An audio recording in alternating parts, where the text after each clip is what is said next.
Bonjour mesdemoiselles, bonjour mesdames, bonjour messieurs, je m'appelle Philippe Christel et je suis très heureux de vous souhaiter la bienvenue à ce premier forum Polémia de la dissidence.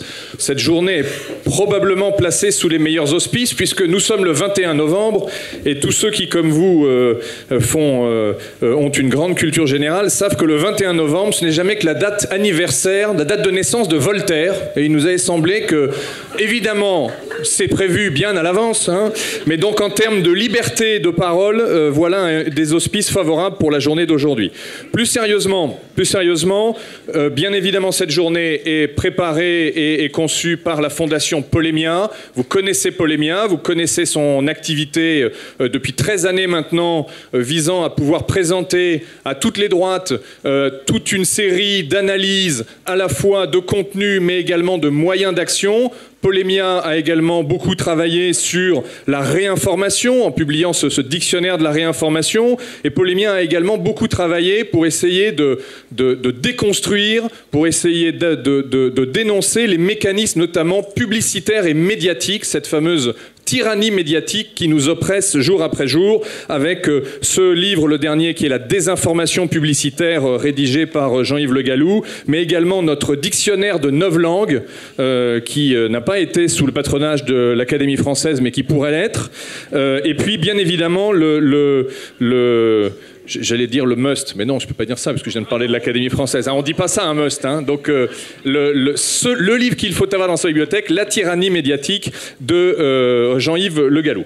Voilà, donc nous sommes effectivement à l'heure où la question de dissidence a évidemment un poids encore plus fort que d'habitude, puisque les événements tragiques que notre pays vient de connaître permettent de remettre dans les cœurs, mais également dans les esprits, les questions les plus essentielles, les questions de l'ami, les questions de l'ennemi, les questions de pourquoi faut-il se battre, les questions de comment peut-il se battre, et eh bien, du coup, la question de la dissidence est encore plus actuelle, puisque nous avons aujourd'hui une réponse du pouvoir politique qui profite de cette opportunité de répression pour mettre en cause un certain nombre de libertés fondamentales. Donc la notion de dissidence est sur le fond et sur les moyens d'action a de plus en plus d'importance, et c'est heureux que nous puissions être, vous et nous, plusieurs centaines à en disserter aujourd'hui. Et je vais donc tout de suite pour poursuivre cette introduction,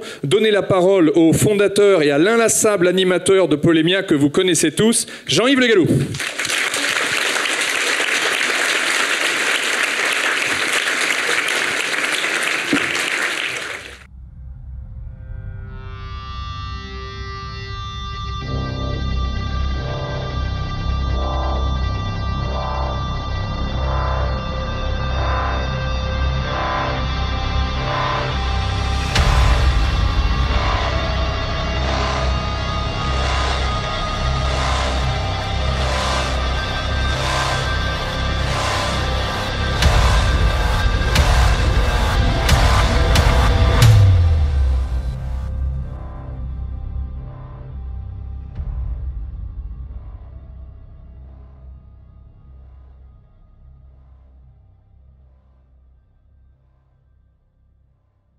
Nous avons placé cette journée sous un triple patronage. Celui d'Edward Snowden, dissident du système occidental, poursuivi par les États-Unis d'Amérique pour avoir dénoncé l'espionnage mondial et le contrôle mondial des communications de tous les citoyens par les services américains. Edward Snowden a souhaité le droit d'asile en France. Il lui a été refusé. Le droit d'asile, les réfugiés politiques, c'est ceux qui ne sont pas réfugiés politiques. C'est pour ceux qui ne sont pas réfugiés politiques.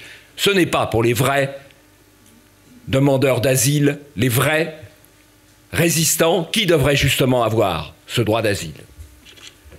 La deuxième figure tutélaire, c'est celle de Solzhenitsyn. Solzhenitsyn, le double dissident.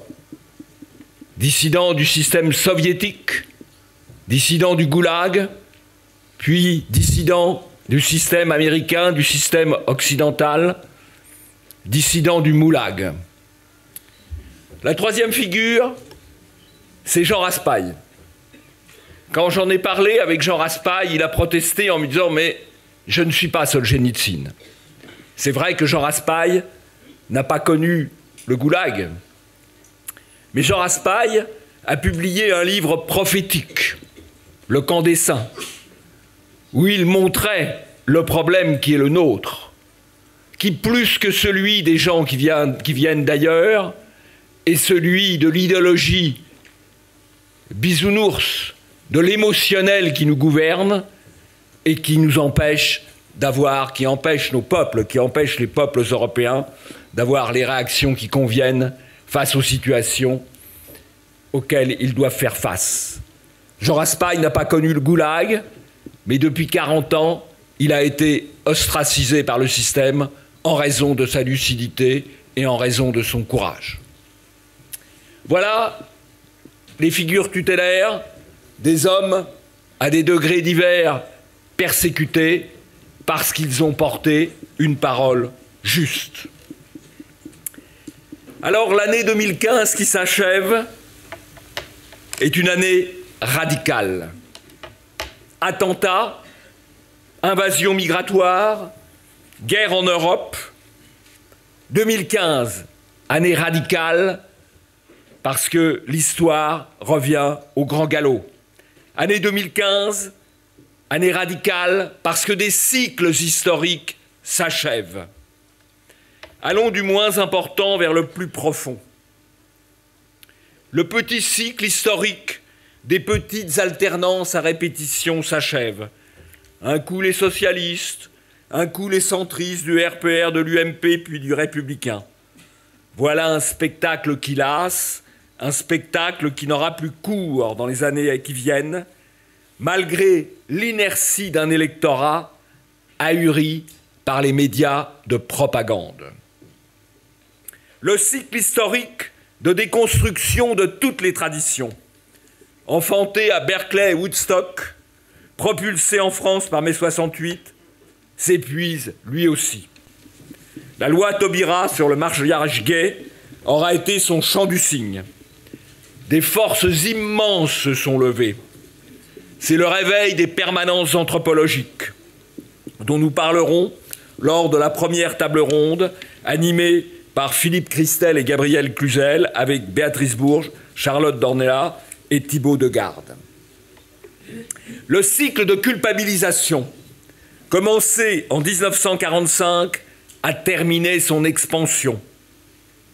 Au départ, il a concerné l'Allemagne et sa responsabilité dans la Shoah. Puis curieusement, cette culpabilité s'est étendue à tous les pays d'Europe, appelés à partager la culpabilité allemande, à laquelle on a rajouté, pour faire bonne mesure, les crimes de la colonisation et de l'esclavage. Les peuples de l'Europe de l'Est refusent aujourd'hui ce fardeau. Partout à l'Ouest, des mouvements identitaires se réveillent et retrouvent la fierté d'être européens, la fierté de notre histoire, de notre civilisation. Ce sera l'un des enjeux de la table ronde sur l'identité avec Renaud Camus, Julien Rochdy, Damien Rieu. Le cycle de 1914 a été analysé par Dominique Vénère dans son maître ouvrage Le siècle de 14. À l'issue du désastre de la Première Guerre mondiale, plusieurs idéologies ont prospéré. Le fascisme et le nazisme, le communisme soviétique, le mondialisme marchand américain. Fascisme et nazisme ont disparu en 1945. Le communisme soviétique s'est effondré sur lui-même en 1989. Reste le mur de l'Ouest qui n'est pas tombé, selon le titre du livre d'Hervé Juvin. Pas tombé ou pas encore tombé. Car la révolte gronde contre l'américanisation du monde. Les frontières font leur grand retour entre les États du Sud et de l'Est de l'Europe, entre les civilisations à l'intérieur des territoires nationaux. Et malgré la superpuissance américaine, c'est le retour de la multipolarité du monde. Les BRICS, Brésil, Inde, Russie, Chine, Afrique du Sud, pèsent plus de 3 milliards d'habitants. Retournement impensable il y a seulement un an, François Hollande se tourne vers la Russie allié de Bachar el-Assad, pour bombarder les positions de l'État islamique. Allons plus loin. Un autre cycle historique touche à son terme, le cycle des Lumières. Il a promu la laïcisation de l'universel, mais c'est au retour des particularités et des communautarismes que nous assistons. Qui ne voit en France que la sacro-sainte assimilation républicaine est un leurre et qu'elle est balayée par la grammaire des civilisations? Voilà l'arrière-plan de nos travaux. Pendant que sur le devant de la scène, deux séries de forces s'affrontent.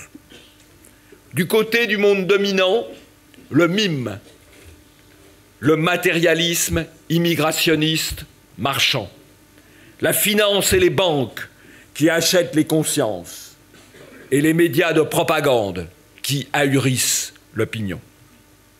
Des médias qui ont une vision congelée de la situation et imposent le politiquement correct aux partis politiques, tous les partis étant à des degrés divers, médias dépendants.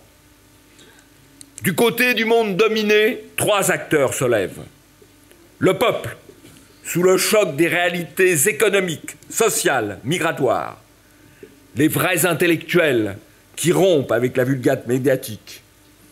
La génération 2013, ces jeunes militants nés des combats de la manif pour tous et des actions identitaires.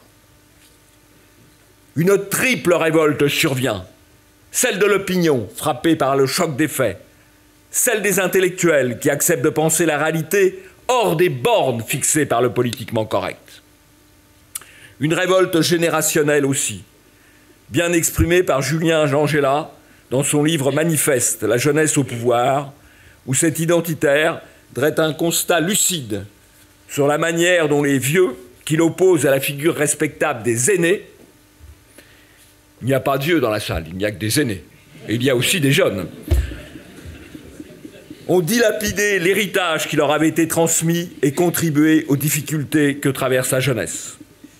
Une jeunesse qui peut se reconnaître dans cette formule de Marion Maréchal Le Pen: « Je ne serai pas de la génération qui s'excuse, mais de celle qui revendique son héritage. »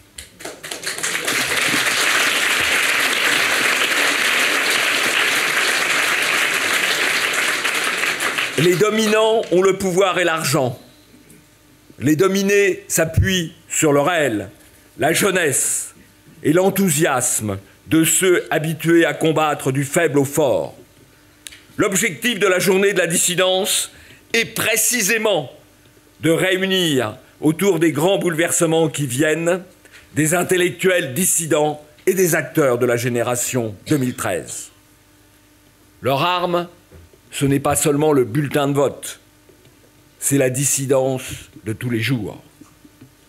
La dissidence, c'est un art, une attitude dont nous parlera Robert Ménard, le Cyrano de Bergerac des batailles municipales.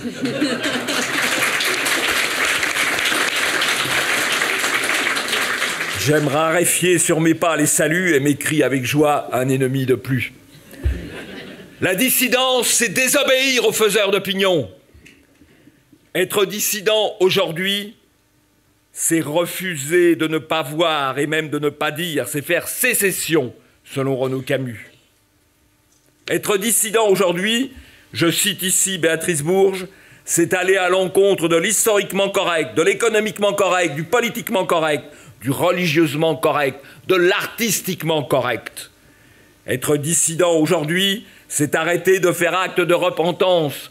Parraine de la France, c'est être patriote et en être fier.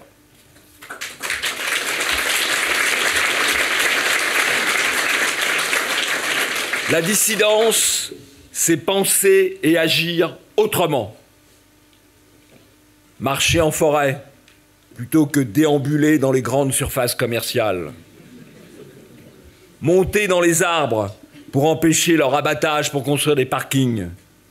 Éteindre la télévision. Sauf TV Liberté. Grimper sur les toits des mosquées pour s'opposer à la colonisation musulmane.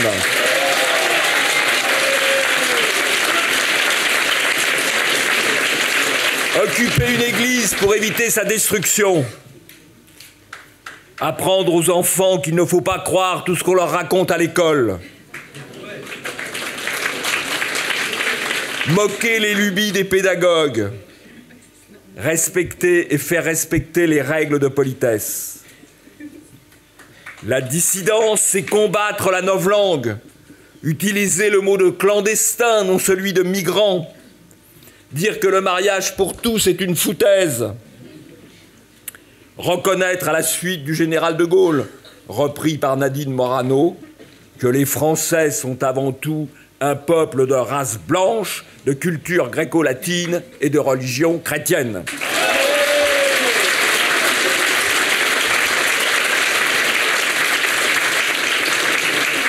La dissidence, c'est montrer qu'on n'est pas dupe des fumisteries de l'art dit contemporain, qui n'est que l'art comptant pour rien.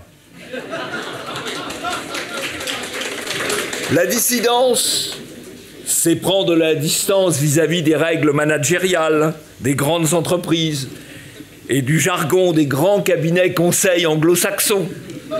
Je ne parle pas des sociétés françaises de conseil, bien sûr. Se méfier de leur déontologie, avec des guillemets, arme de tromperie et de conformisme, s'émanciper de la tyrannie des chiffres, de la dictature des procédures, du reporting des tableaux Excel et des PowerPoint. S'efforcer de parler français et délaisser le franglais et le basic English.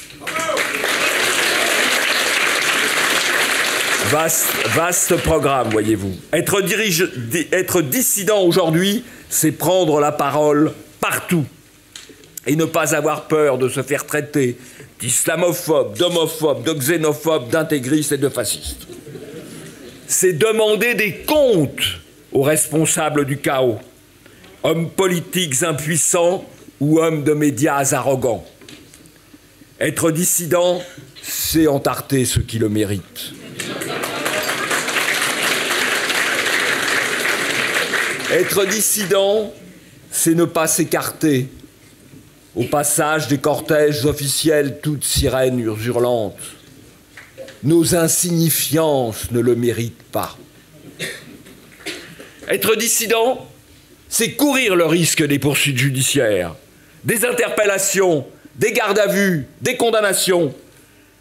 Être dissident, c'est ne pas faire confiance à la justice de son pays et à ces juges chamarrés qui arborent à leur boutonnière des légions d'honneur comme des crachats sanglants à leur indépendance.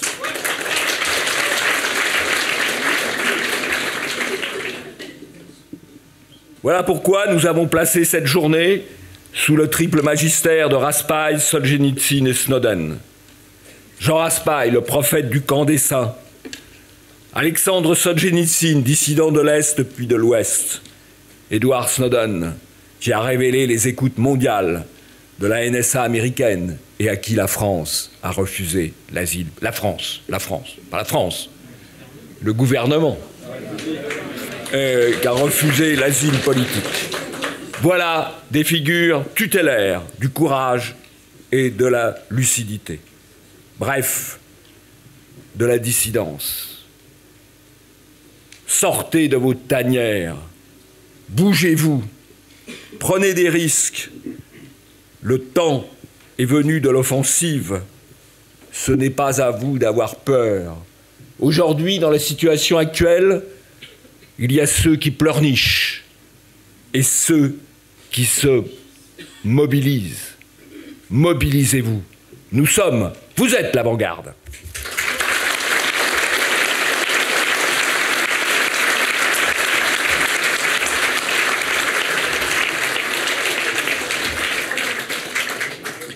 Merci Jean-Yves. Nous allons donc ouvrir ensemble la première table ronde que nous allons consacrer au sujet des valeurs. Donc effectivement, comme l'a indiqué Jean-Yves, on voit bien que le corpus d'un certain nombre de valeurs qui nous tombent dessus, de modèles dominants qui nous tombent dessus depuis une cinquantaine d'années, avec un acmé au moment du mariage pour tous, la dissidence commence là aussi à s'exprimer sur ce cortège-là. Et donc, pour en traiter, nous entendrons tout d'abord Béatrice Bourges, qui est la grande figure du printemps français, et que je laisserai d'ailleurs à Gabriel le soin de présenter. Et puis nous entendrons également deux représentants de cette génération 2013 dont Jean-Yves vous a parlé. Charlotte Dornelas, qui est journaliste, mais qui également fait beaucoup de terrain, y compris sur le sujet des chrétiens d'Orient. Et puis Thibaut Degarde, qui représente l'Institut Iliade, dont il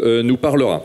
Et donc peut-être avant de laisser la parole à nos invités sur ce thème, on va vous faire découvrir, ou plutôt redécouvrir, car à l'évidence le nombre de vues sur YouTube montre que beaucoup d'entre vous l'avez déjà vu, vous faire donc redécouvrir une de ces vidéos virales que Polémia a émis et qui reprend les grands thèmes politiques et esthétiques de la dissidence.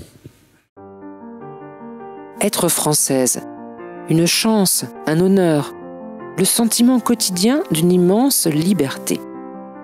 La France, un pays où les paysages sont tour à tour doux et avenants, rudes et abrupts. Une terre de contrastes, harmonieuse et complémentaires. Sur cette terre plurimillénaire, nous, les Françaises, nous avons aujourd'hui les mêmes atouts, les mêmes chances, les mêmes libertés que nos compagnons, nos pères et nos enfants. Ne nous arrêtons pas aux clichés féministes, aux rébellions de pacotille, aux publicités mensongères. Ne cédons pas aux idéologies destructrices de notre identité. Osons affirmer que la femme française, européenne, a une histoire et un destin à défendre contre vents et marées.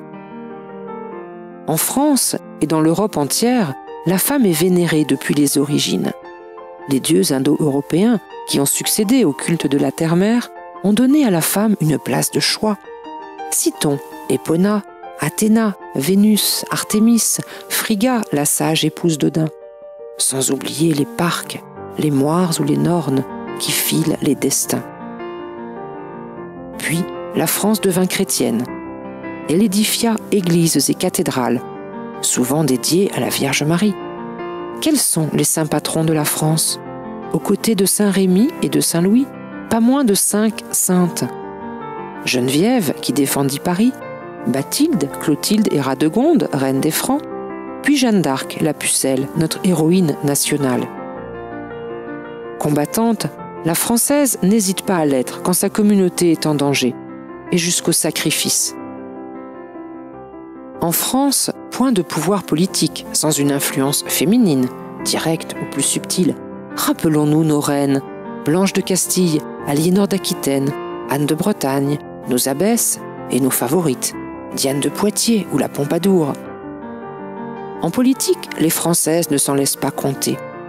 Et celles qui s'engagent le font avec ardeur et conviction, afin d'assumer pleinement leurs devoirs au sein de la cité, au premier rang desquels la défense de leur liberté. Car l'une des plus grandes chances des Françaises, c'est bien d'être des femmes libres. Libres d'étudier, de développer leurs talents, d'avoir un métier. Libres de faire valoir leur féminité, avec chic, élégance et raffinement. Libres de partir à l'aventure, d'accomplir des exploits sportifs. Libres de rester célibataires, de vivre avec un compagnon, ou de se marier sous la protection des lois. Libres de donner la vie, de créer une famille et d'élever leurs enfants. Libres enfin de transmettre les valeurs dont elles ont elles-mêmes hérité. Autant de liberté qu'il s'agit de défendre avec obstination et détermination. Éducatrice dans l'âme, la femme européenne est au cœur de la transmission. Qu'il s'agisse des rites qui jalonnent les grandes étapes de la vie, la naissance, l'enfance, l'adolescence, le mariage, les funérailles. Qu'il s'agisse de célébrer les saisons, fêtes familiales qui se préparent dans la chaleur du foyer, fêtes communautaires qui réunissent la parentèle et le voisinage. Qu'il s'agisse des gestes modestes de notre vie quotidienne, de la transmission de notre culture ou de la pérennité de nos valeurs spirituelles. Allons plus loin. Dans quelle autre civilisation que la nôtre, la femme est-elle à la fois muse et artiste, modèle et créatrice? Littérature, peinture, sculpture, musique, cinéma, danse, art décoratif. autant de chances pour que s'exprime une féminité européenne épanouie, sans complexe ni faux semblant. Au-delà des célébrités dont l'histoire a retenu les noms, il nous appartient aussi de faire honneur aux mères de famille, aux travailleuses infatigables, à toutes les Françaises anonymes, courageuses et généreuses, qui ne cessent de réinventer la terre de leurs ancêtres.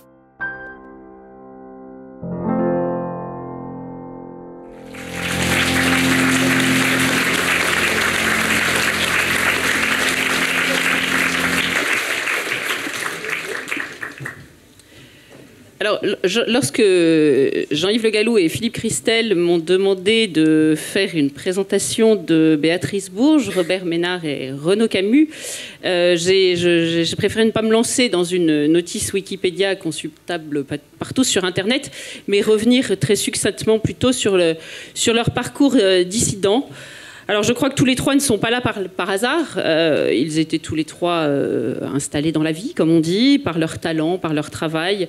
Ils bénéficiaient tous deux d'une belle situation, comme on disait autrefois, de la reconnaissance de leur père, d'une vraie aura dans les milieux qui comptent. Et puis ils auraient pu rester, comme, pardonnez-moi l'expression, peinards dans leur coin. Et à dire vrai, ils n'étaient pas matériellement, physiquement, personnellement touchés par les maux qu'ils dénoncent aujourd'hui.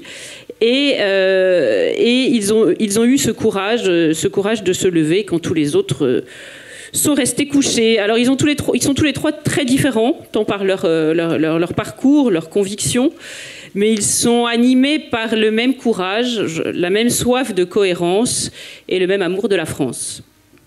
Alors, Béatrice Bourges, vous avez travaillé dans le monde de l'entreprise, vous êtes longuement investie dans le milieu associatif. On vous connaît évidemment pour votre engagement à la Manif pour la Manif pour tous. Vous étiez une cheville ouvrière de la Manif pour tous, puis pour votre action au sein du Printemps français. Mais ce n'est pas arrivé par hasard, hein, puisque vous aviez fondé le collectif pour l'enfance. Et puis vous avez écrit un livre dénonçant l'homoparentalité et qui montrait que vous étiez tout à fait au fait de ce qui allait arriver ensuite. Vous avez essayé d'alerter Nicolas Sarkozy, je crois, de le sensibiliser à ces questions-là. Sans succès. Sans succès.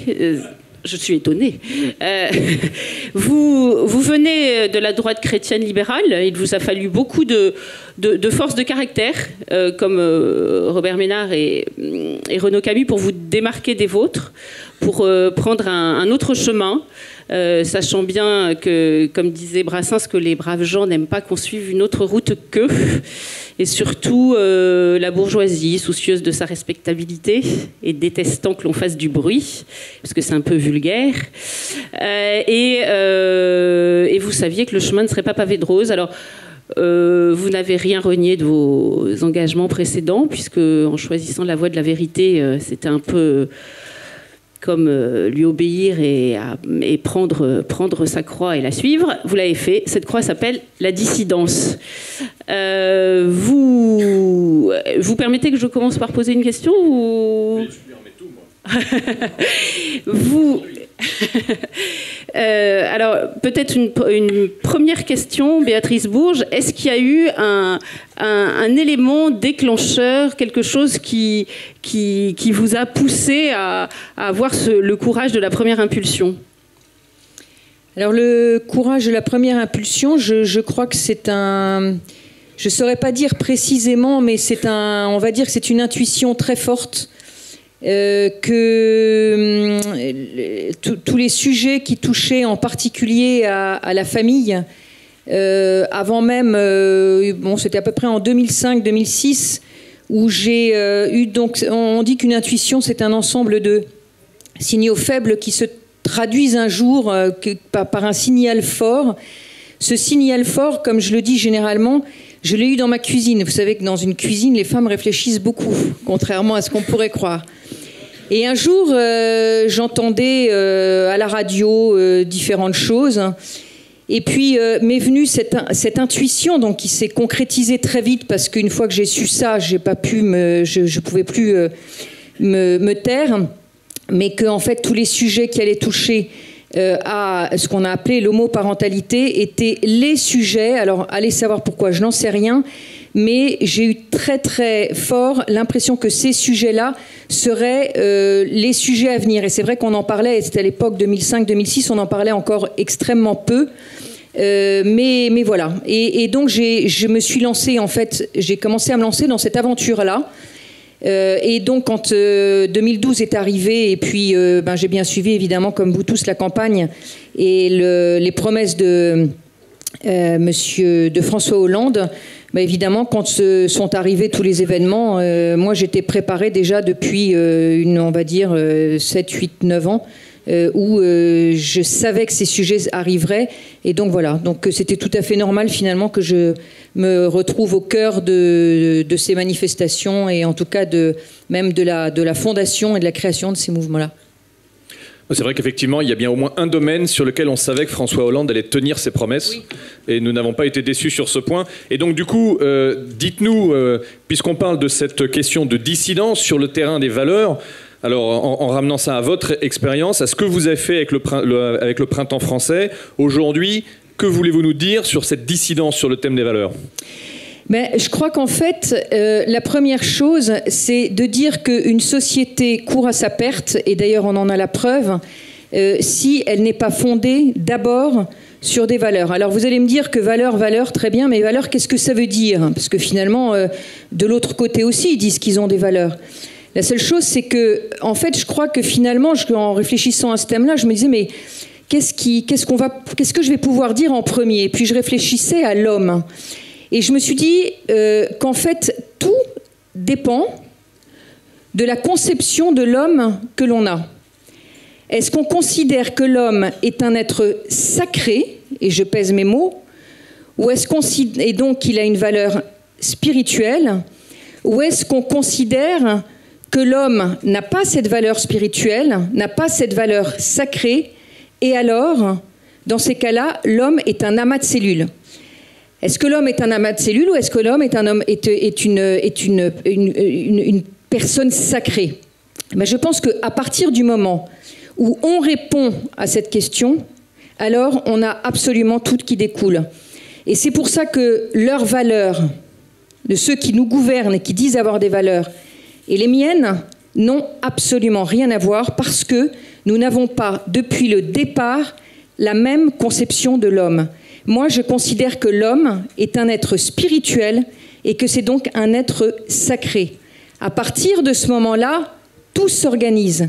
C'est-à-dire que si l'homme est un être sacré et qu'il a cette valeur spirituelle, alors tout va s'organiser autour de lui, puisqu'il est sacré et spirituel, et lui va s'organiser en fonction du bien commun, puisqu'il sait qu'au-dessus de lui, alors on l'appelle Dieu, ou on l'appelle, moi je suis catholique et je m'en cache pas, mais le fait que l'homme ait une valeur spirituelle, ça n'est absolument pas propre aux catholiques. Je pense que c'est important de se dire ça, parce que ça veut dire qu'on peut tous, dès lors qu'on a cette conception que l'homme est un être spirituel et que donc au-dessus de lui, il y a plus grand que lui, à partir de là, se dire que oui, le monde va être organisé en direction du bien commun.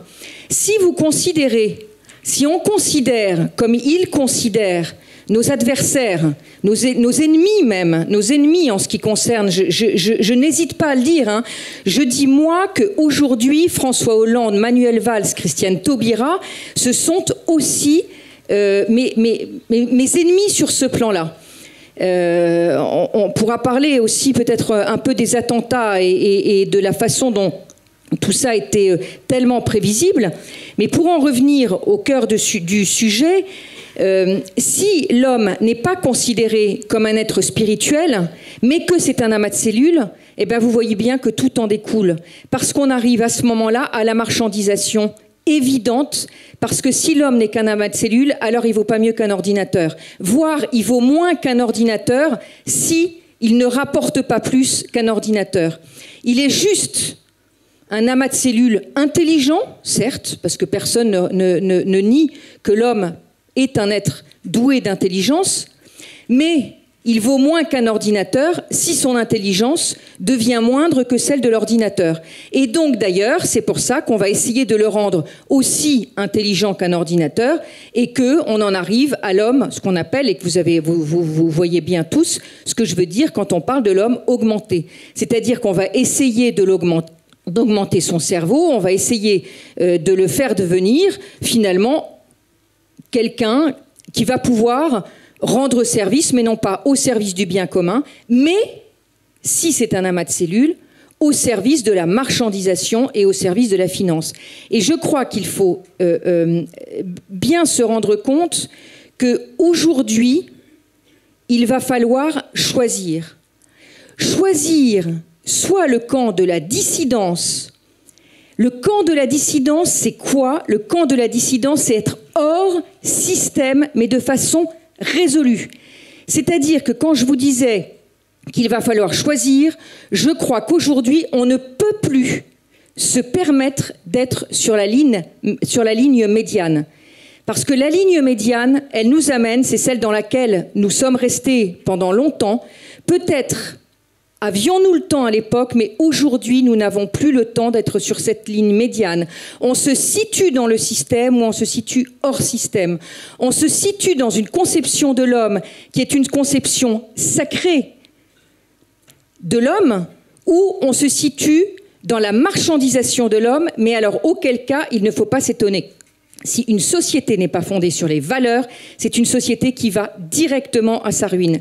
Alors moi, je voudrais juste vous dire, et je remercie déjà beaucoup Jean-Yves Le Gallou de m'avoir invité, je le remercie beaucoup pour tout ce qu'il a dit tout à l'heure. Il dit « Qu'est-ce que c'est qu'être dissident ?»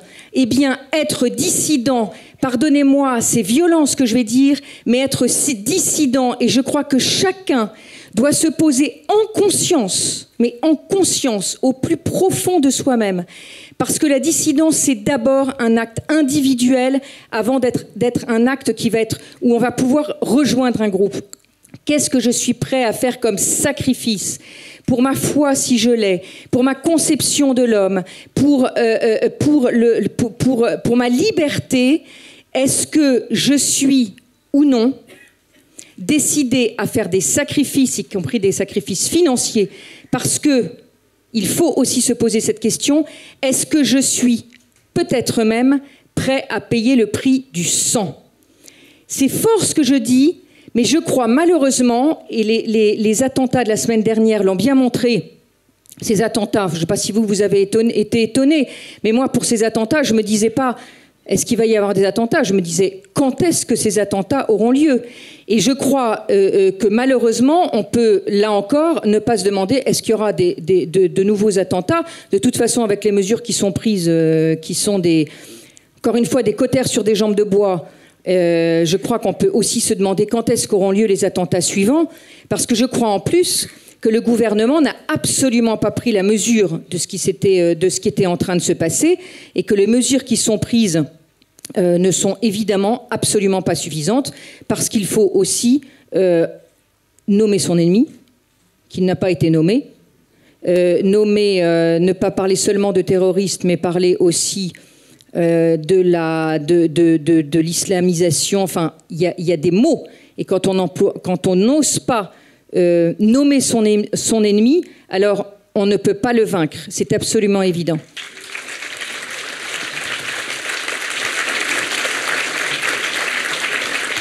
Pour en revenir aux valeurs, et du coup je terminerai par ça, je pense que ça n'est absolument pas un hasard si c'est le mariage pour tous qui a déclenché tous ces mouvements sociétaux.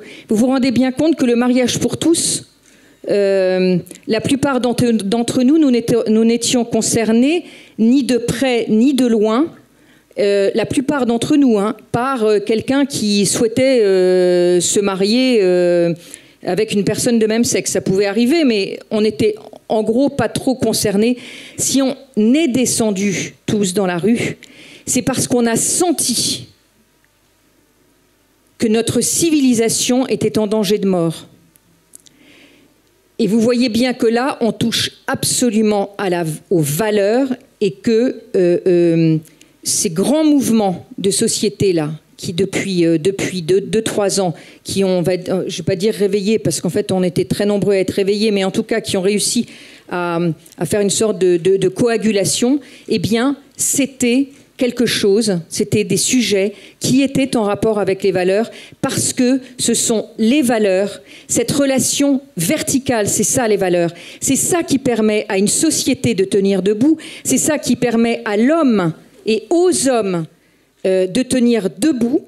Alors si on perd ce sens de l'homme et ce sens des valeurs, alors la société va absolument droit dans le mur et la civilisation se meurt.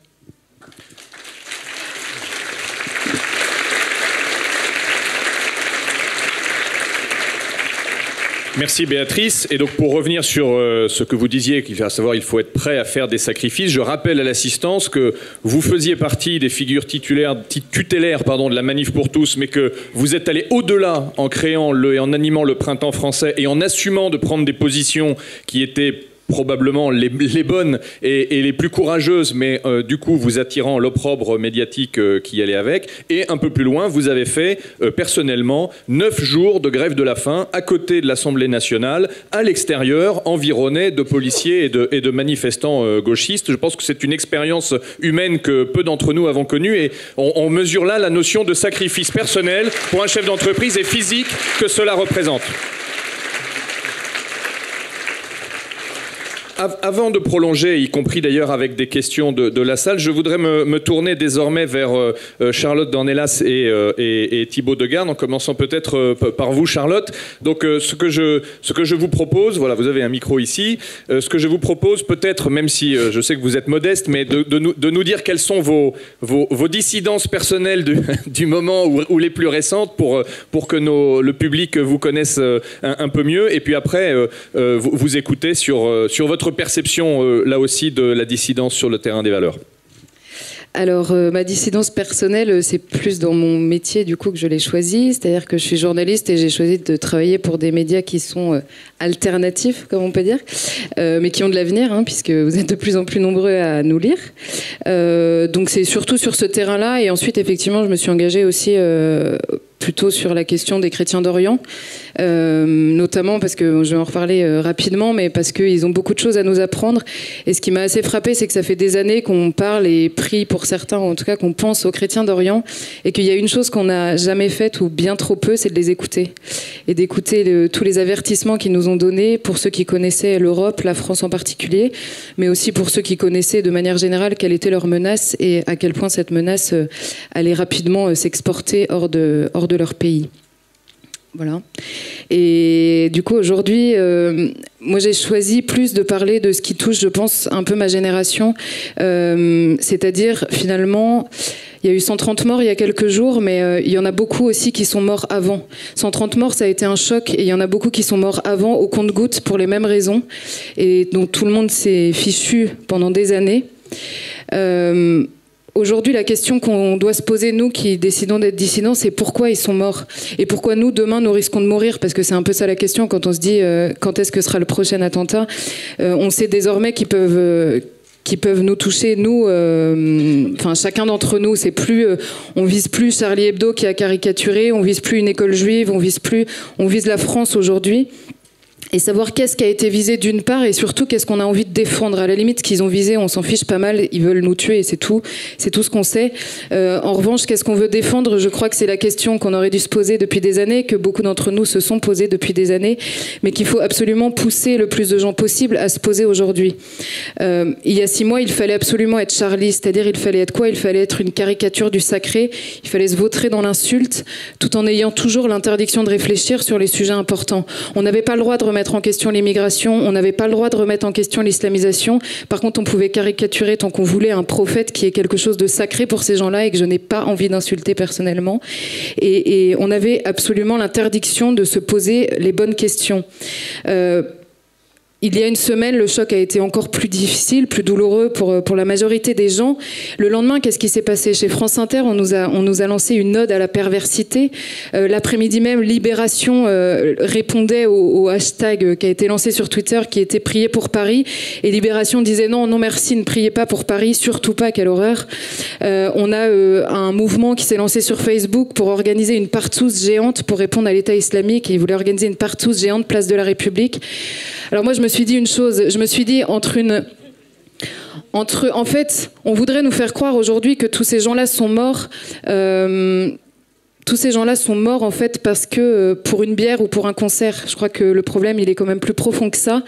Et moi, entre une société qui décide que tout repose sur son éclate, qu'il faut absolument s'éclater, et une autre société qui nous impose de nous exploser, finalement, je vois pas tellement de différence. Et dans le fond, ces deux sociétés qui nous proposent la mort.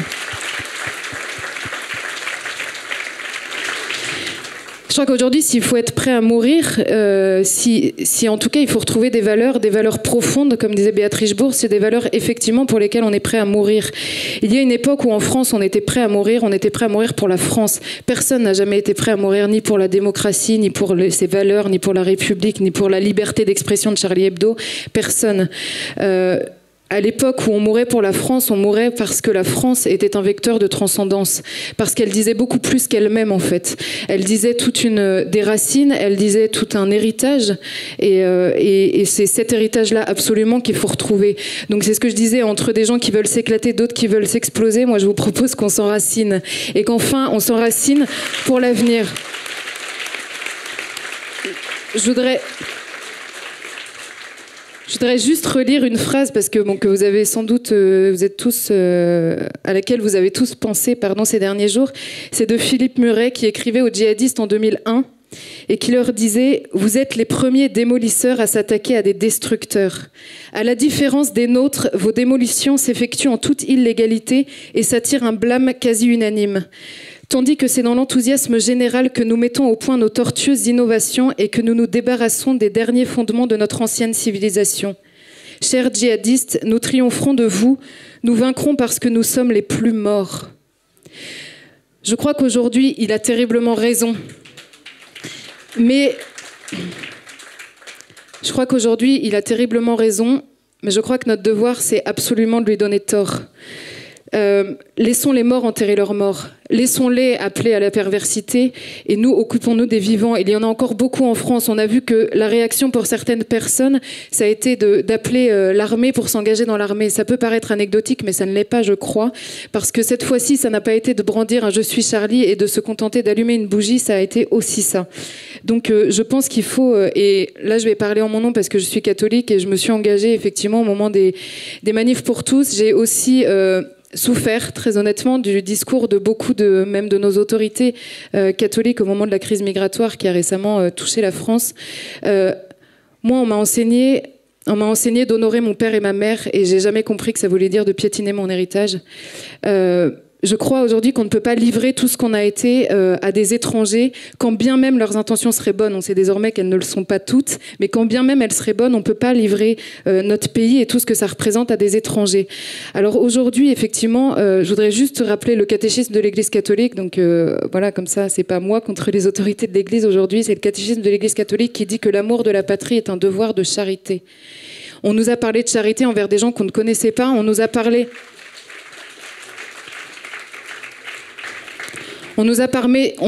d'amour universel. Moi, dans mon canapé, dans mon salon, moi aussi, je peux aimer tout le monde. C'est un peu facile.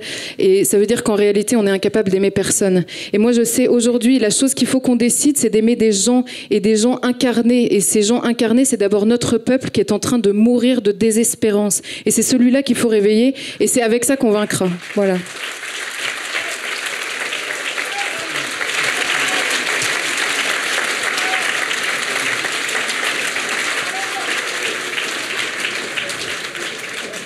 Alors, Béatrice Bourge, elle a l'air pas mal, là, la génération 2013, là. Oui, et en fait, j'en suis vraiment fière. Enfin, c'est vrai que voilà, tout est dit. Tout est dit, et cette fameuse génération 2013, en fait, ce dont je suis fière, je l'avoue, c'est d'avoir que ce soit qui se soit justement levé sur les sujets des valeurs. Et ce qui s'est passé depuis 2013, le réveil, c'est simplement que tous ces nouveaux mouvements sociétaux, ils ne se sont pas levés pour des droits acquis. Tous ces jeunes, et moins jeunes d'ailleurs, qui sont descendus dans la rue, ils sont descendus pour leur patrie. Parce qu'exactement comme le disait Charlotte, c'est l'ancrage, c'est les valeurs. Et la patrie, c'est quelque chose qui transcende. C'est pas juste de descendre pour défendre ses petits intérêts. Moi, ce que je vais vous demander aujourd'hui, c'est que vous partiez et que chaque jour qui vienne, vous vous disiez le matin, en mettant le pied par terre, en sortant de votre lit, qu'est-ce qu'aujourd'hui je vais faire pour la dissidence? Qu'est-ce qu'aujourd'hui je vais faire pour ma patrie? Qu'est-ce qu'aujourd'hui, moi, je suis prêt à sacrifier? Parce que il vous sera demandé un jour de dire un grand oui. Je ne veux pas faire de catastrophisme, mais je crois que ce qui est arrivé là, il arrivera bien pire. Quand je vous parlais tout à l'heure de payer le prix du sang, ce n'est pas juste une image. C'est que je pense qu'à un moment, ça va venir et que ce sont les petits oui de chaque jour qui vous feront avoir le courage de dire le grand oui le moment venu, quand il faudra véritablement sacrifier et rentrer dans la dissidence et rentrer dans le hors-système. Ce qui nous attend va être difficile et je crois que nos ennemis, dont je parlais tout à l'heure, n'ont encore rien compris et que leurs ennemis, ce n'est pas leurs vrais ennemis. Et vous allez voir que ce que je dis, je suis malheureusement sûre que j'ai raison, c'est que leurs vrais ennemis, ce n'est pas les djihadistes. Leurs vrais ennemis, c'est nous. Parce que c'est nous qui leur faisons encore plus peur. Donc, il va y avoir, petit à petit, nos libertés, et vous l'avez déjà vu avec la loi sur le renseignement, etc. Depuis le 13 janvier, ils n'ont rien compris à Charlie. Et depuis le 13 janvier, vous avez bien vu que c'est ceux qu'ils ont combattus, ce n'est pas les terroristes qui ont frappé sur notre territoire, c'est nous. Ils ont fermé des comptes Facebook. Ils en ont fermé 400 fois plus qu'ils n'en ont fermé avant Charlie. Mais ce n'était pas les comptes Facebook des djihadistes qu'ils ont fermés, c'est nos comptes Facebook. Alors attendez-vous, mais si vous vous y attendez, je crois que d'être dans le déni, c'est pas ça qui rend combatif, mais soyez combatifs et tous les matins, demandez-vous ce que vous pouvez faire pour la France. Merci. Et après, moi, la question que je souhaitais poser, et peut-être que Thibaut Degarde, qui travaille actuellement sur un site de réinformation européenne et représente l'Institut Iliade, pourra y répondre, mais Béatrice Bourges et Charlotte Dornelas sont également concernées. C'est vrai que nous avons beaucoup parlé de cette divine surprise de la manif pour tous, mais on a eu l'impression qu'elle a compris qu'il fallait défendre la famille, mais sans toujours se rendre compte que c'était un combat qui s'inscrivait dans un autre combat, une pièce d'un puzzle. Et c'est vrai le premier cercle concentrique, effectivement, qu'on essaie de détruire, c'est celui-là, celui de la famille, la première identité. D'ailleurs, pourquoi on la déteste? Parce qu'elle est un lieu de transmission, de tradition, d'identité, de filiation. Mais il y en a d'autres, et notre pays est encore un cercle concentrique. Et on a l'impression que certains n'ont pas du tout pris conscience de ça. On a parlé du mariage homosexuel, on rentre tous chez soi et puis c'est terminé. Est-ce que ça n'a pas un petit côté décevant, Thibaut Degarde? Ça a un côté décevant dans la mesure où le libéralisme, c'est un système de décivilisation, c'est un système qui veut rompre toutes les limites, et le fait d'institutionnaliser l'union d'un homme et d'une femme, enfin de faire une famille qu'une institution, pour procréer et permettre l'avenir, c'est une construction. Et le libéralisme, il veut aller au bout de cette logique en finissant avec la famille, en finissant avec les droits sociaux, en finissant avec tout ce qui a été bâti par ceux qui ont fait la France, ceux qui ont fait notre civilisation. Alors la civilisation, c'est précisément l'enjeu de l'Institut Iliade. C'était l'enjeu de l'Institut Iliade, d'abord parce que Dominique Vénère a passé sa carrière d'historien à la définir, à l'exalter, cette civilisation européenne. C'est important parce que c'est le substrat qui génère une conscience collective. Et cette conscience collective, elle existe malgré les éclipses, malgré les défaites, et c'est à ça qu'on va se référer pour aller de l'avant. S'il y a un élément qui est commun à toutes les civilisations, c'est précisément le sens des limites. Ça donne des limites à travers des valeurs. Ensuite, les valeurs changent radicalement d'une civilisation à une autre. Mais là où le libéralisme est l'ennemi de toutes les civilisations, c'est dans la mesure où, des aborigènes jusqu'aux Européens, personne n'a le droit de se donner ses lois si jamais ça contrevient au commerce international, aux intérêts de la croissance, aux intérêts des droits de l'individu. Alors, tous les dissidents aujourd'hui que nous sommes opposés en effet à cette décivilisation libérale. Il ne suffit pas d'être contre, il faut être pour. Et en effet, je crois que Charlotte le disait avec beaucoup de justesse, notre génération souhaite retrouver le sens de notre tradition. Il ne s'agit pas d'aller chercher dans le passé, il s'agit d'aller trouver cette tradition qui est ce qui ne passe pas. Voilà. Ça, c'est l'élément sur lequel on doit travailler, sachant que notre civilisation a une histoire considérable, qu'elle vit en nous et qu'en fait nous ignorons la tradition dont nous sommes tout de même les porteurs et les dépositaires. Par exemple, je pense que c'est important d'insister là-dessus, il n'y a pas de dissident sans fidélité. Si Snowden est un dissident face à la NSA, c'est parce que c'est un citoyen américain qu'il a expérimenté de l'intérieur combien il servait à un système de surveillance généralisée, et que cette surveillance généralisée, elle était l'ennemi du peuple américain, et donc il fallait en sortir au nom précisément du peuple américain et de son avenir. C'est-à-dire qu'il y a eu un avant, surveillance généralisée, il y aura un après. C'est la même chose pour Solzhenitsyn. Il a été dissident de l'URSS, pourquoi? Il a été dissident de l'URSS par amour de la Sainte Russie, de la Russie éternelle. Et quand il est passé à l'Ouest, il n'est pas devenu un fan béat de l'ordre occidental. Précisément sur ces mêmes références, cette même fidélité à la Russie, il s'est opposé au libéralisme occidental. D'abord parce que c'était le déclin du courage, et ensuite parce que c'était la dissolution des hommes dans le matérialisme. C'est les deux éléments de son discours de Harvard, qui est son discours de rupture avec l'Occident. Alors nous, à l'Iliade, on est conscient de la déchéance historique de l'Europe dans le dernier siècle, et que c'est précisément l'ignorance qui est aujourd'hui enseignée dans les écoles, qui n'est pas seulement une conséquence d'une société d'individus jouisseurs, mais qui est voulue par les lois, qui est organisée par ceux qui nous gouvernent, pour accentuer la faiblesse des individus face au marché, face au désordre généralisé. Nous sommes conscients de notre histoire, pas seulement en fait de chronologie, mais par toute la substance culturelle qui en fait la moelle. Donc le cœur de notre dissidence, c'est de rendre à nouveau visible cette tradition qui vit en nous et que nous ignorons simplement. Ce que nous attendons, c'est former des consciences, un nombre maximum de consciences au renversement qui vient. Parce que le libéralisme est au bout de sa logique, au bout de son cycle, et ce qu'il faut, c'est bâtir ce que nous inspirerons nos traditions par rapport à l'échéance historique à laquelle nous avons à faire face. Voilà. Ça veut simplement dire que nous revenons à l'ordre, en fait. Il n'y a pas du tout un grand soir qui s'annonce devant nous.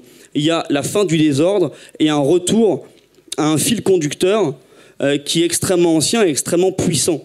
Mais je vais donner un exemple concret.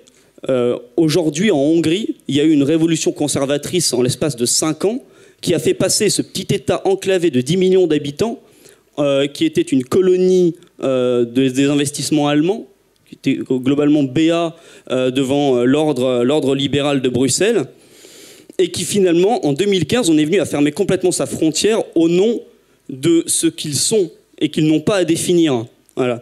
Et ce qu'ils ont fait, en fait, ce n'est pas un État qui vient essayer d'endoctriner le peuple. Non, c'est le bon sens, c'est le refus du peuple de se soumettre au libéralisme qui a gagné la tête de l'État. Et c'est ça que nous ferons aussi.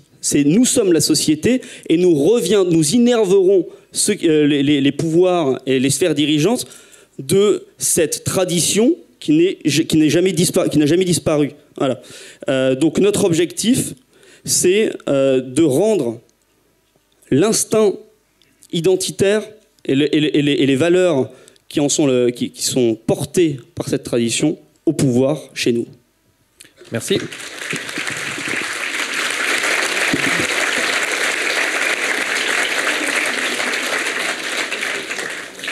Béatrice Bourges, quand vous entendez ce discours-là, bon, on est évidemment très clair entre nous sur cette marchandisation du monde et des êtres vivants, et pour autant cette critique un peu radicale du libéralisme, rajoutée au fait qu'on a, même si c'était de la caricature, on a plutôt vu ceux qui sont descendus dans la rue pour la manif pour tous comme, on l'a dit, c'est la France qui travaille, la France qui contribue, c'est aussi la France de l'entreprise ou des professions libérales, et donc du coup on a en fait deux libéralistes qui se télescopent là. Comment est-ce qu'on peut affiner un peu le discours pour ne pas tomber dans la caricature? Eh ben, en fait, moi je pense qu'il va falloir prendre une option. Soit on est libéral, soit on ne l'est pas. Voilà. Moi je le suis résolument pas.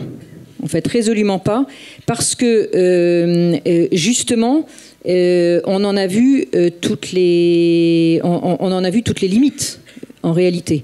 Et toutes ces limites, c'est en fait la marchandisation. Voilà. Et donc, c'est toutes ces entreprises. D'ailleurs, Philippe de Villiers, je ne sais pas si certains d'entre vous ont lu son livre, mais il explique ça extrêmement bien en parlant des entreprises nationales, c'est-à-dire les entreprises qui ne sont plus incarnées finalement. Voilà. Donc voilà. Non, mais donc moi, je pense qu'il faut là-dessus avoir un discours avec des mots. Les mots veulent dire quelque chose. La seule chose, c'est qu'il faut arriver à être d'accord sur les définitions. Voilà. Donc, Jean-Yves Le Gallou en a parlé aussi très bien. Il y a aussi tout ce problème de la novlangue qui fait que finalement les mots n'ont plus le même sens. Et on voit bien d'ailleurs dans nos élites, là, notre oligarchie, oui, voilà, petit coup de pub, mais qui est parce que ce livre est vraiment extraordinaire pour ça. Et puis d'ailleurs, oui, il est rigolo. Et puis il augmente. Hein, au fur et à mesure des éditions, on voit que la novlangue, en fait, voilà, il y a un vrai dictionnaire. Mais on voit d'ailleurs, mais c'est important parce qu'on voit d'ailleurs que notre oligarchie, parce que je ne sais pas si ça vous a échappé ou pas, mais nous ne sommes plus en démocratie. C'est une oligarchie qui nous gouverne, donc qui se cache sous la définition. Voilà, qui se cache sous la définition de démocratie, mais nous ne sommes plus en démocratie. On le voit bien, et on le voit bien chaque jour. Donc c'est vrai que c'est pour ça que les mots ont beaucoup d'importance. Et voilà, je crois que c'est ça qu'il faut que je dise, c'est que vraiment maintenant il y a une rupture qui doit se faire. Et voilà.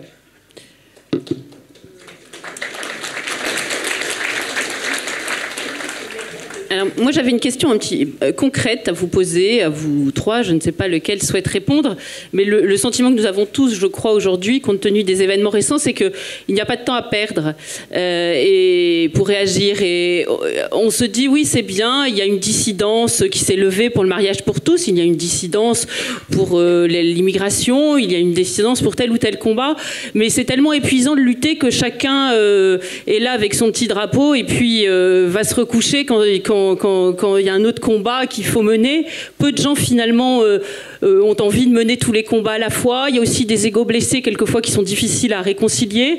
Mais est-ce que c'est pas le moment de jeter les ponts pour agir et comment faire comprendre à tous ces dissidents que finalement c'est le même combat? Est-ce qu'il y a une solution?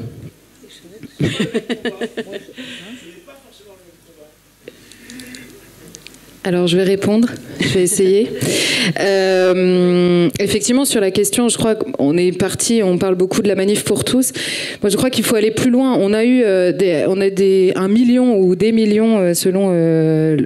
bon, bref, beaucoup de gens. Selon les comptages du ministère. Voilà, qui sont descendus dans la rue pour dire combien il était important qu'un enfant ait un père et une mère. Pourquoi c'est important qu'un enfant ait un père et une mère, et pourquoi ne passons-nous pas autant de temps à dire que c'est important qu'un adulte ait des racines aussi, parce qu'un père et une mère, c'est rien d'autre que des racines, et des racines stables. Et Et moi, je pense que c'est ça. Il faut aller voir tous ces gens qui ont été capables de défendre dans la rue. Concrètement, ça suffit. Hein. L'histoire n'est pas écrite par les majorités, donc ça suffit pour retourner une opinion, ça suffit pour convaincre. Ces gens de la Manif pour tous, il faut aller les voir. On les connaît tous, c'est nous en fait et notre entourage, et aller jusqu'au bout de cette réflexion qui n'a pas été menée jusqu'au bout en fait. On a perdu une bataille sur le mariage homosexuel qui a été votée, mais on n'a pas perdu sur le fond puisqu'on a réfléchi à cette question-là. Qu'est-ce que justement l'enracinement en fait d'un enfant? C'est une question qu'on s'était jamais posée parce que c'est évident, mais je sais pas si vous avez remarqué, mais ça fait des années qu'on se bat que pour des évidences, donc on finit par avoir l'habitude. Et donc il faut pousser, je crois, cette réflexion jusqu'au bout. Effectivement, oublier les égos. Alors ça, par contre, je laisse la parole à quelqu'un d'autre. Je sais pas comment on fait, mais. Oui, non, moi enfin bon, l'histoire des égos, etc. Je pense que c'est pas tant ça. C'est pas tant ça que quelque chose de plus profond. Et ce quelque chose de plus profond, c'est justement aujourd'hui, c'est jusqu'où je suis prêt à aller. Alors, moi, comme je vous le disais, franchement, je suis pas du tout d'un tempérament pessimiste. Hein. Je crois juste qu'il vaut mieux être lucide. Être lucide, c'est savoir que on va vers des moments qui sont très difficiles, en particulier pour nous les dissidents, puisque comme je vous le disais tout à l'heure, je crois que nous sommes les premiers ennemis du système, parce que justement nous sommes contre le système. Donc je vais vous dire quelque chose qui va vous décevoir, hein, mais dans un premier temps, avant de savoir comment on va à nouveau se compter, c'est de savoir comment chacun peut compter sur soi-même. C'est-à-dire, encore une fois, je parle de cette notion de sacrifice. Et si j'en parle, c'est pas agréable à entendre, et je le sais. Quand je vous dis tous les matins qu'il faut se demander qu'est-ce que je vais faire pour la France, qu'est-ce que je vais faire pour ma patrie, je crois qu'on ne peut pas faire l'économie et le sacrifice, justement, et l'économie de se poser cette question. Parce que je pense qu'on arrivera à nouveau à tous se compter lorsque les moments seront encore plus difficiles que maintenant. Aujourd'hui, je parcours la France, je crois que je peux vraiment le dire comme ça. Je fais pas mal je suis un peu invitée, donc je fais quelques conférences, justement. Alors, c'est pas seulement sur la dissidence, mais c'est vraiment sur tout le système. Enfin, essayer de se mettre un peu en métapolitique pour savoir d'abord qu'est-ce qui nous a amené à tout ça, et ensuite dans quoi, enfin, quel est le système justement, et d'essayer de décortiquer ce système, parce que le système, pour moi, ce système d'oligarchie, etc., c'est la première chose contre laquelle il faut se battre. Je peux vous dire que, je ne sais pas combien vous êtes là, mais vous êtes quand même extrêmement nombreux, puisqu'il y a même des gens qui sont debout. Sans le comptage du ministère. Et on est à le comptage du ministère. On est à Paris. Quand je vais en province, il y a aussi pas mal de gens qui viennent, etc. La France est absolument, et ça c'est mon grand cri d'espérance, en fait, la France est absolument bourrée de talent. On a un problème, c'est cette chape de plomb. Mais cette chape de plomb, demain, elle explose. Enfin, si c'est pas demain, c'est après-demain qu'elle explose. On voit bien que ça commence à se fissurer. J'avais sous-estimé une chose, je vous le dis franchement, j'avais sous-estimé la résilience du système.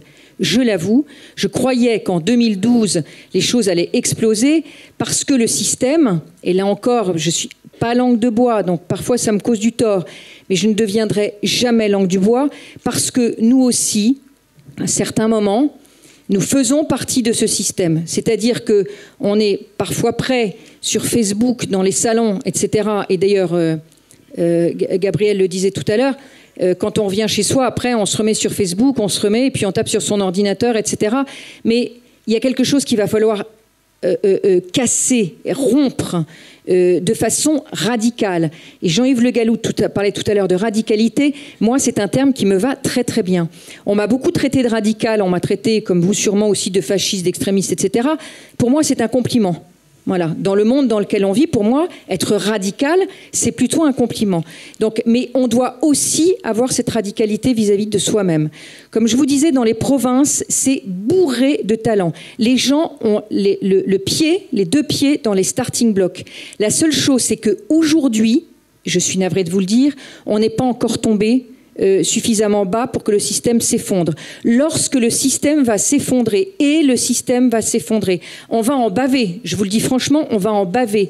Mais il y a tellement de talent en France qu'on va se relever et on se relèvera beaucoup plus vite que prévu. Ce que demain sera, personne ne peut le dire, sauf, je crois, à être prétentieux, sauf à se dire qu'en effet, ça va être difficile. Mais derrière ce difficile, oui, bien sûr qu'on va se regrouper, et bien sûr que les égos, d'abord les égos, je ne sais pas bien ce que ça veut dire, donc, mais bien sûr que tout le monde va se retrouver. La seule chose, c'est qu'il y en a qui, aujourd'hui, sont allés plus vite, et d'autres sont allés plus lentement. Et juste pour en terminer avec ça, je crois qu'on a la manif pour tous, c'est pour ça un exemple extraordinaire. Il y en a qui étaient sur les Champs-Élysées le 25 mars, et il y en a qui n'étaient pas du tout prêts à, c'est un peu symbolique ce que je dis, aller sur les Champs-Élysées le 25 mars parce qu'ils étaient encore prêts à obéir à Manuel Valls. Eh bien, le dissident, demain, enfin aujourd'hui, là déjà aujourd'hui, le dissident y désobéit. Voilà. Éloge de la désobéissance.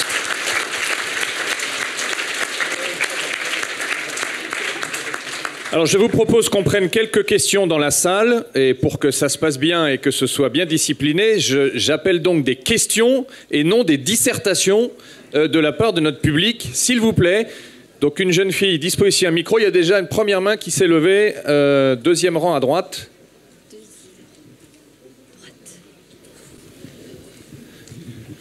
Que pensez-vous les uns et les autres de la Suisse? La Suisse est extrêmement libérale sur le plan économique. Je pense que seul le libéralisme permet d'en finir avec le chômage et d'enrichir les gens. Je dis bien le libéralisme économique. Et la Suisse est extrêmement identitaire. Elle a montré l'exemple à l'Europe en refusant les mosquées. Elle a le culte de son passé, de ses ancêtres. Elle est un concentré d'Europe avec un mélange de germanité, de francité, d'italianité. Alors, je crois qu'opposer le libéralisme économique et l'identité, c'est faire fausse route. Qui veut répondre ? Merci, monsieur. Alors, Thibaut de Garde. Oui, le fait est que la Suisse est exceptionnelle parce qu'elle est précisément un petit pays enclavé au milieu de l'Europe. Et on ne peut pas penser la France ou l'Europe entière comme une Suisse à plus grande dimension. Par ailleurs, je crois que les Suisses, en effet, ont une plus grande autonomie. Ils ont pu freiner, par exemple, l'islamisation en interdisant les minarets. Ceci dit, il y a une immigration continuelle, il y a une immigration qui est économique, elle est peut-être mieux jugulée, mais globalement, le rouleau compresseur de cette décivilisation libérale avance. Il avance simplement moins vite, et c'est dû à des raisons géographiques, à des raisons d'échelle, mais pas à des raisons de fond. Donc je crois que pour en finir avec des illusions libérales, il faut lire Jean-Claude Michéa, L'Empire du moindre mal, pour comprendre que le libéralisme économique et sociétal se complètent et s'augmentent l'un l'autre. Alors, on va prendre une autre question. Elle est ici, monsieur Saubord, là. Bonjour, beaucoup d'entre vous se sont demandé qui était l'ennemi. Ils ont répondu que c'était le système libéral, ce avec quoi je suis d'accord, peut-être d'un autre point de vue. Mais si on sait qui est l'ennemi, qui est l'allié? Je veux dire, il y a une question qui nous est posée, par exemple, par Jacques Sapir, issu d'une certaine gauche, qui dit qu'il faut savoir quelle est la contradiction principale, quel est l'ennemi principal, et ça détermine quel est l'allié. Moi, on va d'abord faire répondre la scène, si vous le voulez bien. Je vous inscris pour le forum de l'année prochaine. Okay. Moi, je crois que notre allié, c'est le réel. Et ils pourront rien faire contre ça, en fait. Ça fait des années et des années qu'on prévient des risques et de l'immigration et de l'islamisation. 130 morts, je pense que c'est une démonstration douloureuse, mais assez claire, en fait. On a le réel avec nous, plus on avance, et ça, ils ne l'auront jamais avec eux. Et ça, tout le monde peut le voir. C'est simplement que je crois qu'une des parties de la dissidence aussi, c'est non seulement d'accepter de voir, mais de voir ce qu'on voit surtout, et de le dire, et de pousser les gens à dire ce qu'ils voient. Ça fait des années et des années qu'ils se battent contre les mots. Ils se battent contre des mots. Enfin, je veux dire, il faut voir où on en est arrivé, quoi. Donc, on peut pas détruire l'homme blanc, détruire le catholique, détruire l'homme et la femme, détruire la norme, détruire l'autorité et proposer comme des normes absolues la transgression et pardon, la transgression et s'étonner ensuite d'avoir un pays désarmé. Il faut redonner leur sens aux mots, il faut utiliser les mots qui sont interdits et il faut décrire le réel. Et je pense que ça nous suffit, c'est notre meilleur allié. C'est notre meilleur allié et c'est avec lui qu'on gagnera. Je vois pas de... Merci, vous voulez compléter, Béatrice, peut-être ? Sur le plan extérieur, je pense que notre meilleur allié, c'est la Russie.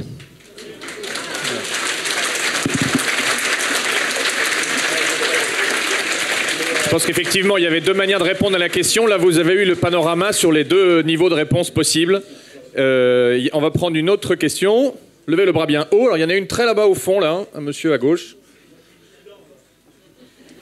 J'ai l'impression qu'il y a la dissidence dans la dissidence. D'accord. Il y a des nuances de dissidence, mais c'est très bien. Merci. On leur reproche de nous obliger à être des clones, donc nous, on n'est pas des clones et on le prouve. Oui, alors écoutez, je suis un petit peu déçu déjà. Je ne m'attendais pas à ce forum, à ce qu'on soit uniquement sur le mariage pour tous. C'est un faux problème et on peut être dissident sans utiliser, je pense, le mot... Écoutez, madame a eu sa formation dans sa cuisine. Moi, j'ai eu ma formation au musée des cloîtres à New York. D'accord. Quelle est votre question, monsieur ? Je voudrais simplement dire qu'il y a des mots que nous utilisons, auxquels je crois, mais qui sont pervers. Le mot patrie, c'est plus la patrie, c'est l'Europe, c'est notre culture.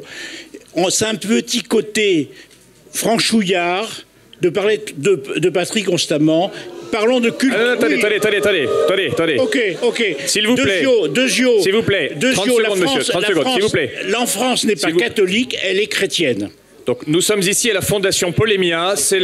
La polémique fait partie. Nous sommes entre polémistes distingués. Et donc, nous nous écoutons et nous répondons. Donc, on va... monsieur... On va répondre à la question de monsieur ou à l'observation. Béatrice. En fait, monsieur, je comprends très bien ce que vous dites. Et vous dites pour l'instant que vous êtes déçu et parce que vous ne pensiez pas venir au forum sur le mariage pour tous. Si je peux résumer, je pense que c'est un petit peu ça. Alors, juste, non, mais vous avez, non, mais je vous comprends, monsieur, je comprends tout à fait et vous avez raison de le dire. La seule chose, c'est qu'en fait, le forum, c'est toute l'après-midi et que donc, le thème ici, c'était les valeurs. Donc, c'était pas que c'est juste le mariage pour tous. Ce qui s'est passé simplement, c'est qu'il se trouve que ces grands mouvements sociétaux sont nés avec le mariage pour tous. Donc cette résistance sur les valeurs est devenue visible. Donc notre point de départ, on va dire, c'est parce que il y a eu ces grandes manifestations. Maintenant, vous avez tout à fait raison quand vous dites, moi je pense que ça n'est pas un épiphénomène, mais évidemment que vous avez raison de vous avez le droit de le penser. Et je crois qu'en fait, c'est simplement que ça a été très révélateur de quelque chose qui était ancré et de personnes qui avaient envie de sortir parce qu'ils avaient l'impression que leur civilisation était en danger. Il y a eu cette figure qui a été l'histoire du mariage pour tous, mais il y avait quelque chose de beaucoup plus profond, parce que les gens ne sont pas descendus simplement parce qu'ils étaient concernés ou non par le mariage pour tous, mais parce que pour eux, il y avait quelque chose des tripes qui avaient besoin de sortir et de s'exprimer dans la rue. Donc rassurez-vous, on est juste sur les valeurs, et vous aurez après l'immigration, vous aurez Renaud Camus et vous aurez Robert Ménard, et là vous arriverez à avoir quelque chose d'un petit peu plus complet. Voilà, c'est tout. Merci bien.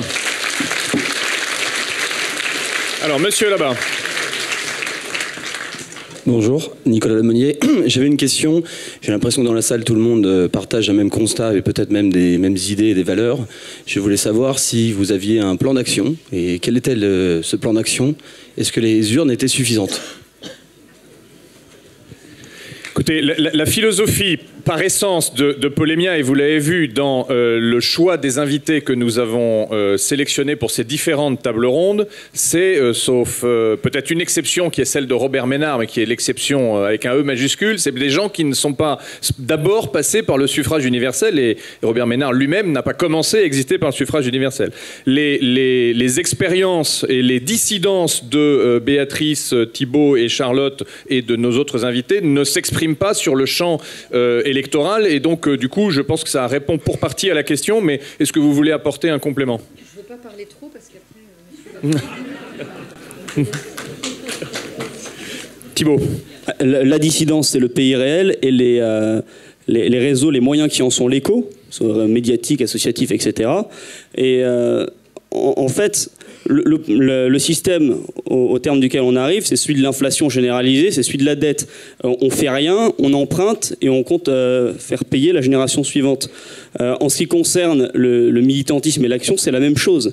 On peut avoir des discours quand tout va bien, on peut avoir même des positions de rupture très fortes. Or, il me semble que l'humilité, maintenant, revient au galop. Je pense, quand on se promène dans nos villes, que des gens qui, à 50 ans, n'ont pas fait 3, 4, 5 enfants, peuvent peut-être se demander qu'est-ce qu'ils ont fait pour donner la France à leurs enfants et aux générations de notre peuple demain. C'est un travail laborieux, peut-être silencieux, qui prend énormément de temps, mais ça passera par là. Notre combat, c'est occuper des postes qui ont de l'importance et qui ont une visibilité. Et ça, c'est la face un petit peu représentative. Mais par ailleurs, tout Français, et je pense Béatrice Bourges qui voyage beaucoup dans la province, qui voit cette France de la périphérie, cette France périphérique, constate que ce sont ces gens-là qui portent l'espoir et le lendemain de la France. Voilà. Et au-delà de tout français, tous européens, on l'a vu avec la Hongrie, on le voit aussi avec la Pologne et d'autres pays qu'on pourrait citer, y compris la Suisse. Je vais prendre une autre question, s'il y en a une. Je voudrais pas du tout, mais juste dire que à cette personne-là, que peut-être elle est un peu déçue, parce que peut-être qu'en sortant, vous vous dites on va avoir un plan d'action, on va pouvoir s'inscrire, avoir des choses qui vont concrètes. Je pense qu'aujourd'hui, il y a pas mal de choses qui se préparent. Mais qu'il y a un moment où tout ça va se concrétiser, ça c'est absolument évident, mais ce ne sera pas juste après le colloque. Voilà. C'est encore une fois des actions que chacun peut faire aussi dans son coin de résistance et de dissidence personnelle. Je vais compléter sur un point. On a appelé effectivement à cette notion de dissidence. Et si je résume un peu votre intervention, enfin vos différentes interventions, c'est que le jour du choix radical va arriver. Et ce jour du choix radical se prépare par un certain nombre de décisions et de petits sacrifices. Et le champ électoral, quelque pertinent qu'il soit, et qui passe par un bulletin de vote et une conviction politique, lui-même ne prépare pas nécessairement aux petites dissidences et aux petits sacrifices, qui n'enlèvent rien à son efficacité, mais on est bien sur quelque chose de différent, qui peut être complémentaire, mais qui est différent pour préparer le jour du grand choix, qu'évidemment on ne peut pas prévoir. Je vais prendre une autre question. C'est tout de même ma question, puisque nous sommes dans ce système, dans l'immédiat, quelles options politiques ? Écoutez, je crois que les options politiques, à l'évidence, sont celles qui permettent de contribuer à la défense de l'identité. Il me semble que l'observation de l'offre politique nous permet de faire le choix sur cette question-là.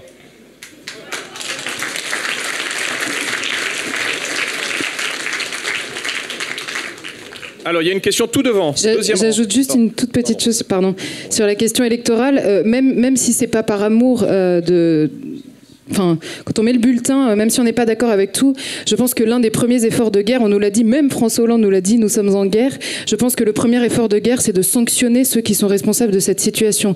Même si on ne vote pas par amour pour un parti... Même si on ne vote pas par amour pour un parti qui n'a jamais été au gouvernement, en tout cas, c'est une manière de sanctionner ceux qui sont responsables et qui sont aujourd'hui ceux qui nous proposeraient des solutions.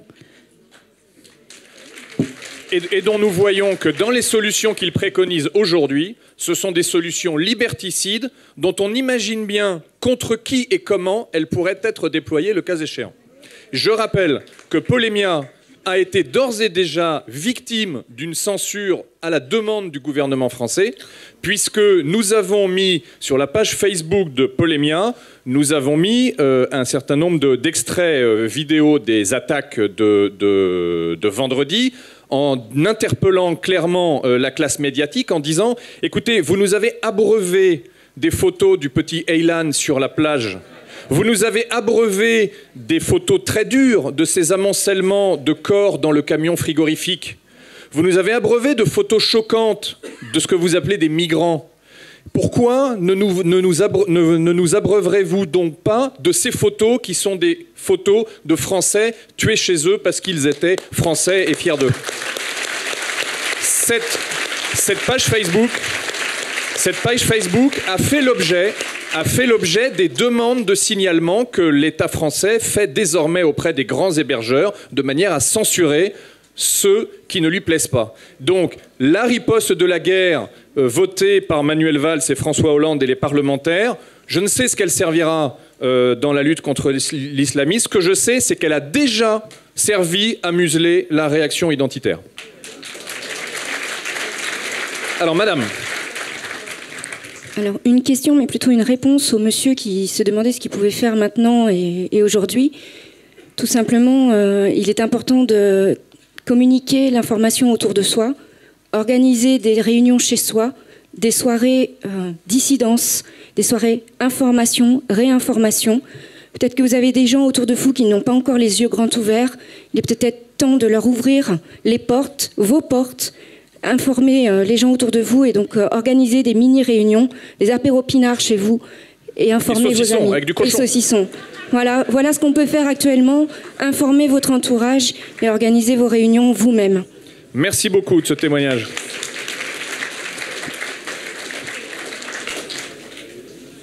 Je vais prendre une dernière question. Monsieur là-bas qui lève le bras bien haut. Ah, il y en a une autre là. Qu'est-ce qu'il y a? On a fait des bêtises? Non. Bah, écoute, une question. Oui, vous avez dit tout à l'heure si quelqu'un avait un programme, un plan. Quel terme vous avez utilisé? Je ne me rappelle plus. Oui, un plan d'action. Voilà. Bon, ben, écoutez, je suis sûr qu'il y a la plupart d'entre nous ont un plan d'action dans la tête. Je me permets de suggérer le mien. Il n'a peut-être rien d'extraordinaire, mais enfin, apparemment, quand vous avez posé la question, vous êtes passé à autre chose. Et personne n'a proposé le plan d'action. Voilà, c'était le plan d'action. Alors, la première des choses à dire, c'est de demander à ces messieurs qui nous font la morale. Ah, monsieur, il faut que vous parliez plus près du micro et que vous posiez une question. Ça fait deux choses. Ma question, voilà, c'est vrai. Ma question, c'est que on puisse avoir ces messieurs donneurs de leçons en face de nous et qu'on leur pose les vraies questions, les questions qui fâchent, celles qui ne sont jamais posées par les journaleux du système, et leur demande. Il y a une foule de questions à leur poser, notamment que s'ils veulent, comme ils sont les chefs, et que le chef doit donner l'exemple, ils doivent nous donner un exemple de charité, d'humanité, en prenant chez eux chacun un immigré clandestin. Voilà. Parfait. Merci beaucoup. Nous arrivons donc au terme de cette table ronde. Je vais proposer peut-être à chacun de nos invités vraiment une phrase de conclusion s'il le souhaite. C'est la synthèse et la conclusion, c'est le plus difficile. Hein, donc, un mot de conclusion. Moi, je vais juste faire parler les chrétiens d'Orient. Je vous avais dit que je vous en reparlerai, j'en ai pas parlé. En général, quand on leur demande quels conseils ils nous donnent, et là, il y en a beaucoup qui ont appelé au moment des attentats, notamment en Syrie. Ça fait 5 ans qu'ils prennent des bombes sur le coin du nez, et notamment grâce à nous, à cause de nous en l'occurrence. Il y en a beaucoup qui ont appelé pour présenter leurs condoléances et dire combien ils étaient avec le peuple français. Et ils nous disent une chose: vous ne vous en sortirez jamais si vous ne redevenez pas qui vous êtes. Donc voilà la question, la conclusion. Redevenons qui nous sommes.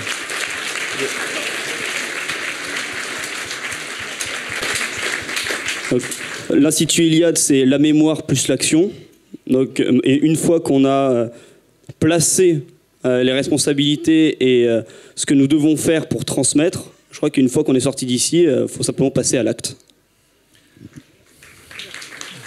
Voilà, moi en fait, je vais laisser ça voilà, ma conclusion, ce sera simplement de remercier tous ces jeunes qui se lèvent et dire que je crois très très très fort en cette génération 2013 et que je suis extrêmement fière d'eux.